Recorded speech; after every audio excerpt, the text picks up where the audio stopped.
So, do you remember Sister Act 2? A movie about a loud singer posing as a nun known by the name Sister Mary Clarence to teach music. I don't know if you know how big this movie was and how much impact it had on pop culture as we know it. I remember when I was a kid, it made me fall in love with music so much so that I had a book where I would write down the lyrics to all the songs and sing them all the time. Even now in adulthood, I still watch the movie from time to time and I still feel the same way I felt when I watched it for the very first time. Well now folks, buckle up. Together we're diving into why this movie had such a stronghold on an entire generation of people.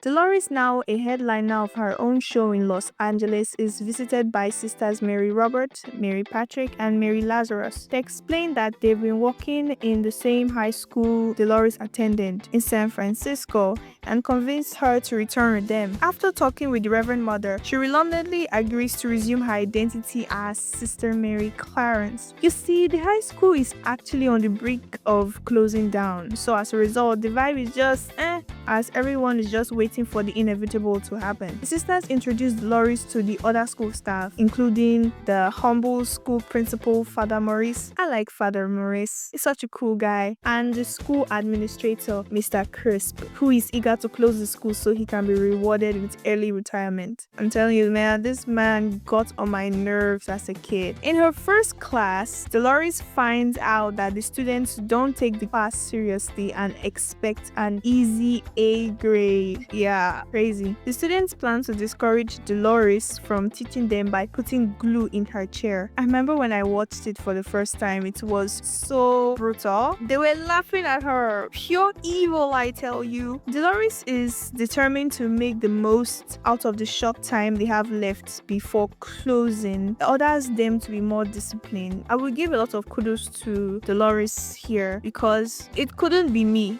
It couldn't be me. A group of students put glue in my chair to embarrass me in front of the whole class. Hell no, it can never be me. But good for her though, because I mean, good things came out of this whole thing, so good for her. Dolores is determined to make the most out of the short time they have left before closing, orders them to be more disciplined. And one student, Rita Watson, walks out of class, but her fellow students refuse to join her, determined to earn their grade. When Dolores discovers the students are talented singers, she organizes them into a choir, which they did not like at first. I would say another thing, that the portrayal of the students in this film is so realistic. The peer pressure, their stubbornness, oh no, it was way too realistic. That was one of the things that made the show so relatable for me. Anyway, getting on with the plot, Mary Robert discovers Rita is an especially talented singer and encourages Dolores to get her back in class. You know, she succeeds and advising her to follow her passion for singing. If you wake up in the morning and you can't think of anything but singing first, then you're supposed to be a singer, girl.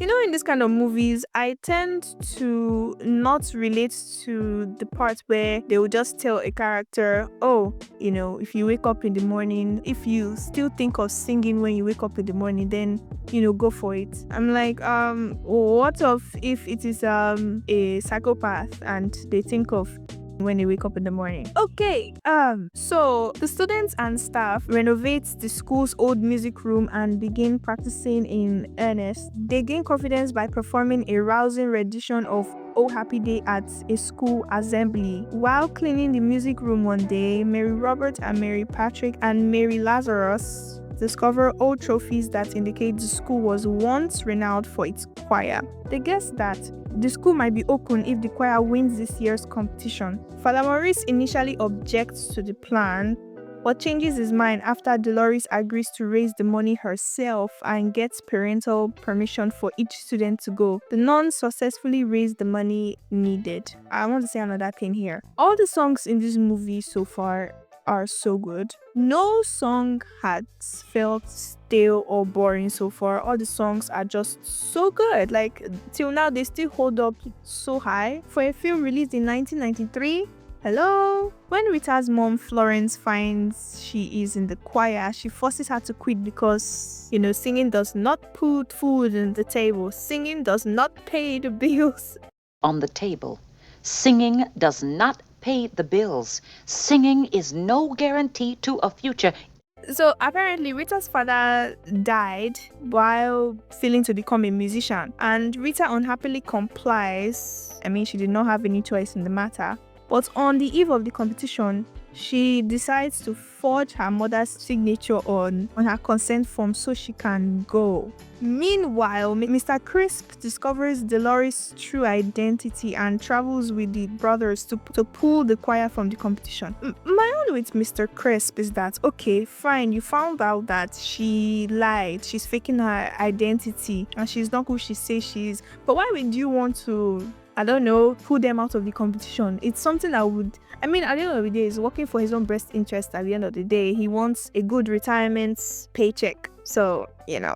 At the competition, the students are intimidated by larger choirs and contemplate quitting. After Dolores lectures them about letting fear run their lives, they agree to stay. The brothers arrive at the competition with Mr. Crisp. His name fitting, isn't it? Crisp. Anyway, Brother Maurice decides to let them sing when he sees their excitement. The other brothers lock Mr. Crisp into a mental cabinet. The choir performs a rendition of Joyful Joyful with hip-hop choreography. The movie ends with the students winning the competition and the school is kept open. Okay, so here's the wild part. When this movie came out, critics hated it. It made 124.6 million worldwide, which isn't bad, but compared to the first movie, it was considered a flop. On Rotten Tomatoes, it still has an 18%. Yes, 18%, with reviews calling it cheesy and predictable. Director Bill Duke later said that critics at the time just didn't understand the cultural impact of the movie, especially on black audiences. He even suggested that as a black director, he wasn't given the same respect as the first film's director, and honestly, he might be onto something because despite the bad reviews, Sister Act 2 grew into a cult classic. Over the years, Sister Act 2 became the movie for kids who loved music, myself included. People who grew up watching it literally say it changed their life.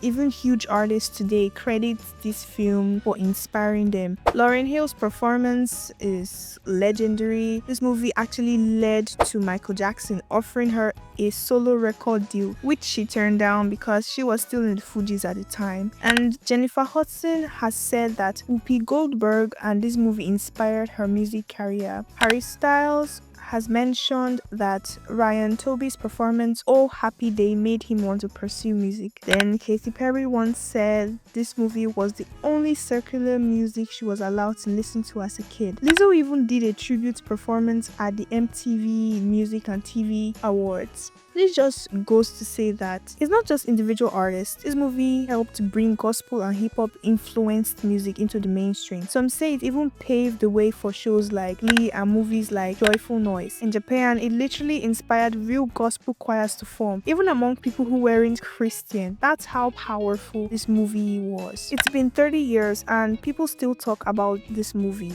The community is still much alive, and it warms my heart to see that a lot of people still resonate with this movie till today. It just shows that when you make movies with a lot of passion and heart in them, not just being generic, it's going to resonate with a lot of people, and this movie proves that. You know, it resonated with me, it resonated with a lot of people. This movie is not just a movie, it's a cultural moment, and if you haven't watched it in a while, I would advise that you go ahead and watch it, and I promise you that it's just as good as you remember. And if you have never watched this movie before, you're missing out. Please do watch it, it's really good. So tell me, did Sister Act 2 have an impact on you? Drop your thoughts in the comments, and if you like this video, don't forget to like and subscribe. Until next time, Todos!